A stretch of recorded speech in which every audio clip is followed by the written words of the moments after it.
Kerala Congress M നേതൃയോഗത്തിൽ CPM-നെതിരെ വിമർശനമുണ്ടായി എന്ന വാർത്തകൾ ശരിയാണെങ്കിൽ അത് രാഷ്ട്രീയമായ മര്യാദക്കേടാണ്. CPM നേതൃത്വം തൽക്കാലം അത് പരസ്യമായി പറയാൻ തയ്യാറല്ല. എങ്കിലും രാഷ്ട്രീയത്തിൻ്റെ ഉള്ളുകള്ളികൾ അറിയാവുന്നവർ അത് പറയാതിരിക്കാൻ പാടില്ല.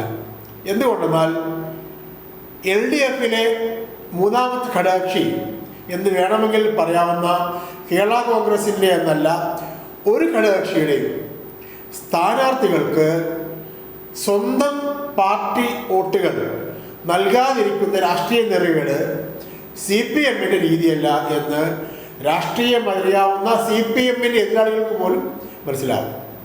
CPM ഇടതുപക്ഷ ജനാധിപത്യ മുന്നണിയുടെ നേതൃസ്ഥാനം വഹിക്കുന്ന പാർട്ടിയാണ്. LDF സർക്കാരിനെ നയിക്കുന്ന മുന്നണിയുടെ രാഷ്ട്രീയ നേതൃത്വത്തിൽ CPM-ആണ് ഏറ്റവും തലപ്പൊക്കമുള്ള പാർട്ടി ആണല്ലോ. കേരളത്തിൻ്റെ മുഖ്യമന്ത്രി CPM-ൻ്റെ PB അംഗമാണ് പിണറായി വിജയൻ. LDF-ൻ്റെ സ്ഥാനാർത്ഥികൾ CPM-ൻ്റെ ആണെങ്കിലും CPI-ൻ്റെ ആണെങ്കിലും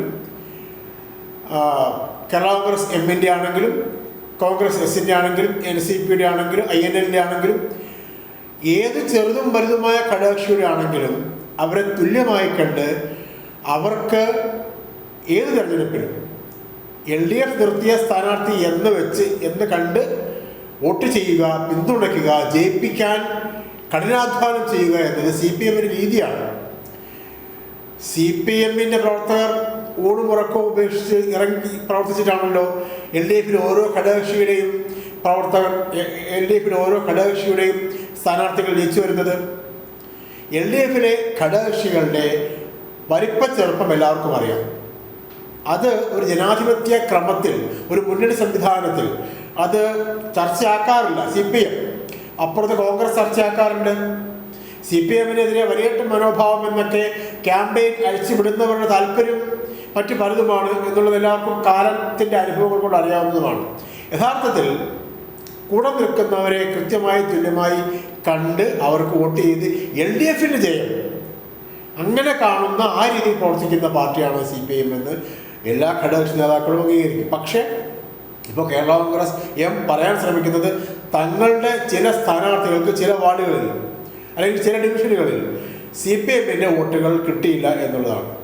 തോൽവിയെ അതിൻ്റെ ജനാധിപത്യപരമായ തിരിച്ചറിവോടെ ആ ഉൾക്കനത്തോടെ അംഗീകരിക്കുകയാണ്. ജനാധിപത്യം അംഗീകരിക്കുന്ന പാർലമെൻ്റ് രാഷ്ട്രീയത്തിൻ്റെ മര്യാദകളും സാധ്യതകളും സ്വാഭാവികതകളും തോൽവി, ജയം തുടങ്ങിയ സാധ്യതകളും സ്വാഭാവികതകളും മനസ്സിലാക്കുന്ന ആരും ചെയ്യേണ്ടത് അതാണ് രീതി. തോൽവി വിഷമമുണ്ടാക്കും. പക്ഷെ അതിൻ്റെ പേരിൽ CPM വോട്ട് തന്നില്ല എന്ന് പറയുന്നത് നെറുകേടാണ്. ആലോചിച്ച് നോക്കൂ, 2020 തദ്ദേശ സ്വയംഭരണ തെരഞ്ഞെടുപ്പിന് ശേഷമാണ് 2021 നിയമസഭാ തെരഞ്ഞെടുപ്പിൻ്റെ ഘട്ടത്തിലാണ്, തൊട്ട് മുമ്പാണ് കേരള കോൺഗ്രസ് എം LDF-ലേക്ക് വരുന്നത്. അതിനു മുമ്പ് UDF-മായി ഉണ്ടായ പ്രശ്നങ്ങൾ, തർക്കങ്ങൾ അറിയാവുന്നതാണ്. ഒരു ഘട്ടത്തിൽ ബാർക്കോഴ കേസുമായി ബന്ധപ്പെട്ട്, അതായത് ബാർക്കോഴ കേസിൽ, വിവാദമായ ബാർക്കോഴ കേസിൽ KM മാണിക്കെതിരെ കോൺഗ്രസ് നേതാക്കൾ പ്രവർത്തിച്ചു എന്നാരോപിച്ച് കേരള കോൺഗ്രസ് എം മാണിയുടെ കാലത്ത്, KM മാണി ജീവിച്ചിരുന്ന കാലത്താണല്ലോ, UDF ഇട്ടു. എന്നിട്ട് അവർ ഒരു മുന്നിലേക്കും പോയില്ല. ഒരിടം നൽകി ഞങ്ങൾ എങ്ങോട്ട് പോകാനും ഞങ്ങൾ തയ്യാറാവും എന്ന ഒരു രാഷ്ട്രീയ ഭീഷണിയുടെ സ്പേസ് ബാക്കി വെച്ചുകൊണ്ട് അവർ ഒരിടത്ത് പോകാൻ നിന്നു. എന്നിട്ട് തിരിച്ച് UDF-ലേക്ക് പോയി. 2018 തിരിച്ച് UDF-ലേക്ക് പോകുമ്പോൾ കോൺഗ്രസിൻ്റെ കയ്യിലുണ്ടായിരുന്ന, കോൺഗ്രസിന് അവകാശപ്പെട്ട ഒരു രാജ്യസഭാ സീറ്റ് തങ്ങൾക്ക് വേണമെന്ന് അവകാശവാദം ഉന്നയിച്ച് വാങ്ങിക്കൊണ്ടാണ് പോയത്. തിരിച്ചു പോകാനുള്ള ഉപാധി അതായിരുന്നു. കേരള രാഷ്ട്രീയത്തിന് അറിയാവുന്ന കാര്യം മറന്നു പോകാറായിട്ടില്ല. കോൺഗ്രസിലെ ഏതെങ്കിലും നേതാവിന് കൊടുക്കുമെന്ന് വിചാരിച്ചിരുന്നു. അത് ഷാനിമോൾ ഉസ്മാനോ PJ കുര്യനോ മറ്റു പലരുടെയും പേരുകൾ ആ സമയത്ത് വന്നിരുന്നു. കോൺഗ്രസിലെ ആർക്കും അത് കൊടുക്കാതെ അത് കേരള കോൺഗ്രസിന് കൊടുത്തു. കേരള കോൺഗ്രസ് എന്ത് ചെയ്തു? അതാണ് അന്ന് ലോക്സഭാംഗമായിരുന്നു ജോസ് കെ മാണിയെ രാജിവെപ്പിച്ച് കേരള കോൺഗ്രസ് ആ സീറ്റ് അദ്ദേഹത്തിന് കൊടുത്തു. കേരള കോൺഗ്രസിന് കൊടുത്ത കോൺഗ്രസിൻ്റെ രാജ്യസഭാ സീറ്റ് കേരള കോൺഗ്രസ് നേതാവ് KM മാണി മകന് കൊടുത്തു. ജോസ് കെ മാണി രാജ്യസഭാംഗമായത് അങ്ങനെയാണല്ലോ.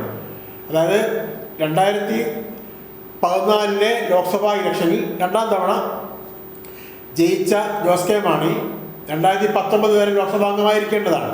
ഒരു വർഷം മുമ്പേ രാജിവെച്ച് രാജ്യസഭയിലേക്ക് പോയി. 2019 ലോക്സഭാ ഇലക്ഷനിൽ മത്സരിച്ചാൽ ജയിക്കില്ല എന്ന പേടികൊണ്ടാണോ, അടുത്ത 6 വർഷം കൂടി സേഫ് സോണിൽ പാർലമെന്റ് അംഗമായിരിക്കാം എന്നുകൊണ്ടാണോ എന്നൊക്കെ അത് ചർച്ച വന്നതാണ്.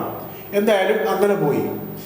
അതിനുശേഷം UDF-മായി തൽക്കാലം ഒരസലൊന്നും ഇല്ലാതെ പോകുന്നതിനിടയിലാണ് കോട്ടയം ജില്ലാ പഞ്ചായത്ത് പ്രസിഡന്റ് സ്ഥാനവുമായി ബന്ധപ്പെട്ട തർക്കം വീണ്ടും ഉണ്ടാകുന്നത്. മാണി ഗ്രൂപ്പും കോൺഗ്രസും തമ്മിൽ. അങ്ങനെയാണ് വീണ്ടും ആകുന്നു. ആ അകൽച്ച LDF-ലേക്ക് എത്തുന്നതിൽ അവസാനിച്ചു. LDF-ൽ വന്നു. LDF മാന്യമായ പരിഗണന നൽകി എന്ന് മാത്രം പറഞ്ഞാൽ പോരാ, രായ്ക്ക് രായ്മാനം LDF നേതൃത്വം കേരള കോൺഗ്രസ് എമ്മിനെ ഘടകകക്ഷിയാക്കി. INL എന്ന ഇന്ത്യൻ നാഷണൽ ലീഗ്, മുസ്ലിം ലീഗ് തുടർന്നുണ്ടായ പാർട്ടി ഏതാണ്ട് 23 കൊല്ലത്തോളം CPM-മായി രാഷ്ട്രീയവും സംഘടനാപരവുമായി LDF-മായി സഹകരിച്ച് പ്രവർത്തിച്ച ശേഷമാണ് മുന്നണിയിൽ എത്തിയത് എന്നോർക്കണം. കേരള കോൺഗ്രസ് എമ്മിൻ്റെ കൂടെ. പക്ഷേ കേരള കോൺഗ്രസ് എമ്മിനെ രായ്ക്ക് രായ്മാനം എന്ന് പറയുന്ന പോലെ ആഴ്ചകൾക്കോ മാസങ്ങൾക്കോ ഉള്ളിൽ അത്രയും പോലെ സമയമെടുക്കാതെ ഘടകകക്ഷിയാക്കി. അത് CPM നേതൃത്വം കാണിച്ച ഒരു രാഷ്ട്രീയ മര്യാദയാണ്. കേരള കോൺഗ്രസ് എമ്മിനെ വേറെ എങ്ങോട്ടും പോകാൻ വിടാതെ രാഷ്ട്രീയമായി അവർ മതനിരപേക്ഷ പക്ഷത്ത് നിൽക്കണം എന്നുള്ള ഉറച്ച തീരുമാനത്തിൻ്റെ ഭാഗം കൂടിയായിരുന്നു. വേണമെങ്കിൽ ഇന്ത്യയിൽ കേരള കോൺഗ്രസ് പോയി കൂടാകില്ലായിരുന്നു. INL പോകില്ല എന്നെല്ലാവർക്കും അറിയാവുന്ന കാര്യവുമാണ്.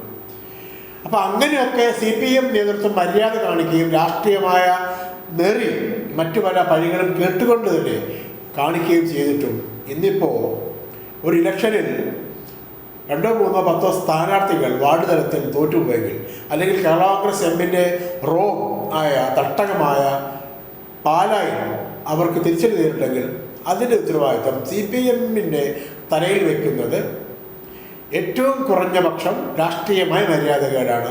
അത് കേരള കോൺഗ്രസ് എം കഴിഞ്ഞ ദിവസങ്ങൾ ചർച്ച ഉണ്ടായതുപോലെ കേരള കോൺഗ്രസ് എം ഒരു കാലിൽ വെച്ച് വീണ്ടും അപ്പുറത്തേക്ക് പോകാൻ നോക്കുന്നതിൻ്റെ ഭാഗമാണെങ്കിൽ അത് അവരുടെ വലിയ രാഷ്ട്രീയമായ പതനത്തിലേക്ക് എത്തിക്കുകയുള്ളൂ. വിശ്വാസ്യത തീരെ ഇല്ലാത്ത രാഷ്ട്രീയ കക്ഷികൾക്ക് ഒരിക്കലും രാഷ്ട്രീയ കേരളം മാപ്പ് നൽകില്ല, തൽക്കാലത്തേക്ക് പിടിച്ചു നിൽക്കാമെങ്കിലും.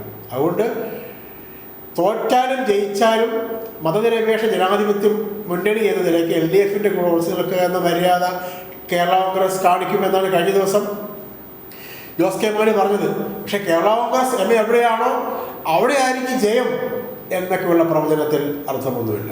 രാഷ്ട്രീയത്തിൽ ഒന്നും എപ്പോഴും 2 ആവണമെന്നില്ല, ചിലപ്പോൾ 3, 4 ആവാം. 2016 അധികാരത്തിൽ വന്ന പിണറായി വിജയൻ നേതൃത്വത്തിലുള്ള LDF സർക്കാർ 2021 കാലാവധി കഴിഞ്ഞ് പോകും, ഞങ്ങൾ വരുമെന്ന് വിചാരിച്ചിരുന്ന UDF-ൻ്റെ തലയ്ക്ക് കൂടക്കൊണ്ടടിക്കുന്ന മട്ടിലാണ് 2021 വീണ്ടും LDF വന്നത്. ആ ഭരണം കേരളത്തിൻ്റെ ആഭരണമായി മാറി പതിറ്റാണ്ട് തികയുകയാണ്. അതിനിടയിൽ ഒരുപാട് വെള്ളം മെരിസിലാറ്റി കൂടി ഒഴുകിപ്പോയി. കേരള കോൺഗ്രസ് എമ്മിന് കേരള രാഷ്ട്രീയം നന്നായി അറിയാം. അതുകൊണ്ട് CPM-ൻ്റെ തലയിൽ സ്വന്തം തോൽവിയുടെ പഴി CPM-ൻ്റെ തലയിൽ വയ്ക്കുന്ന രാഷ്ട്രീയ മര്യാദകേട് കേരള കോൺഗ്രസ് എം കാണിക്കാതിരിക്കുകയാണ് വേണ്ടത്. അത് അവരുടെ ഉൾക്കനം രാഷ്ട്രീയവും സംഘടനാപരവുമായ കാമ്പ് വർദ്ധിപ്പിക്കുകയുള്ളൂ എന്ന് ജോസ് കെ മാണി, റോഷി അഗസ്റ്റും അടക്കമുള്ള നേതാക്കന്മാർ മനസ്സിലാക്കണം.